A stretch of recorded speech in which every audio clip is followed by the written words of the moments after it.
Halo Bu, nama saya Konsul Semasilan dari X91. Saya di sini akan menjelaskan diagram interaksi antar pelaku kegiatan ekonomi. Pertama, saya akan membahas interaksi antar dua pelaku kegiatan ekonomi, yaitu pada arus pertama. Dalam diagram kita tahu bahwa rumah tangga konsumen adalah pemilik faktor produksi.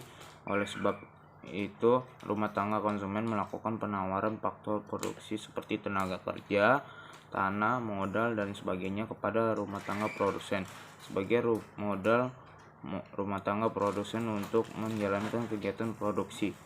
Pada arus kedua, rumah tangga produsen atau perusahaan mengalirkan arus uang berupa gaji, sewa, laba, bunga, dan sebagainya kepada rumah tangga konsumen sebagai balas jasa atas penggunaan faktor produksi rumah tangga konsumen oleh rumah tangga produsen. Selanjutnya, pada arus ketiga, pendapatan sebelumnya dimiliki rumah tangga konsumen akan mengalir kembali ke rumah tangga produsen. Hal ini akan terus berlangsung selama rumah tangga konsumen mempunyai pendapatan dan perusahaan masih berproduksi. Dan yang terakhir, pada arus keempat dari rumah tangga produsen akan mengalir barang atau jasa kepada rumah tangga konsumen sebagai pemenuh kebutuhannya. Kedua, saya akan membahas interaksi antar tiga pelaku kegiatan ekonomi. Kegiatan tiga pelaku ini tidak berbeda jauh dengan kegiatan ekonomi dua pelaku. Hanya saja terdapat peran pemerintah di sini. Kita lihat arus pertama, rumah tangga membeli barang dan jasa dari rumah tangga produsen melalui produk, market, atau pasar barang. Dengan begitu, perusahaan akan menerima uang dari penjualan barang dan jasa tersebut.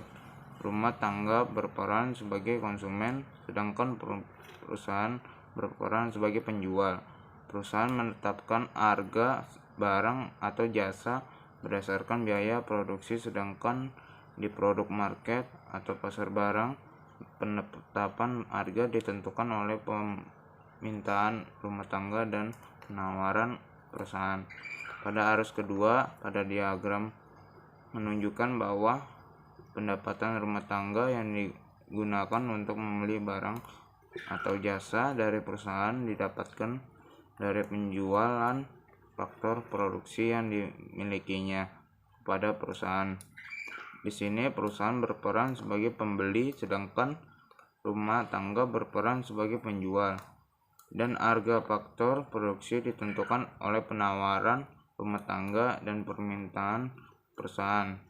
Selanjutnya, pada arus ketiga, pemerintah menggunakan pendapatan dari hasil pajak untuk digunakan membeli barang dan jasa dari pasar faktor produksi, pasar barang, dan perusahaan untuk memberikan fasilitas dan pelayanan kepada masyarakat umum. Ketiga, saya akan membahas interaksi antar empat pelaku kegiatan ekonomi.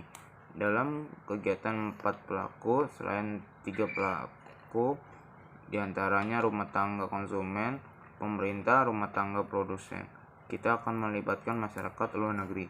Hubungan pemerintah dengan luar negeri yaitu pemerintah menetapkan kebijakan dalam ekspor dan impor. Hubungan masyarakat luar negeri dengan rumah tangga konsumen adalah menyediakan barang atau jasa untuk memenuhi kebutuhan rumah tangga konsumen atau dalam negeri, dan juga sebaliknya.